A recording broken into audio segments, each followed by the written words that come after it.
हिंगबघा नांदेडकर, आज आहे 31 डिसेंबर, म्हणजेच आज वर्षाचे शेवटचे दिवस आणि आज आहे भागवत एकादशी। या दिवसानिमित्त मी तुमच्या समोर एक भक्तिगीत सादर करत आहे। जर तुम्हाला हे गाणं आवडलं तर व्हिडिओला लाईक शेअर कमेंट नक्की करा।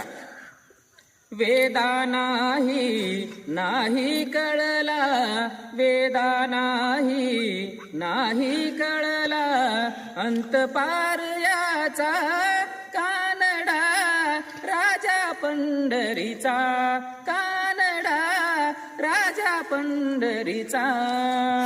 निराकार तो निर्गुण ईश्वर, कसा प्रगटला असा विटेवर, उभय ठेविले हात कटीवर, उभय ठेविले हात कटीवर, पुतळा चैतन्याचा,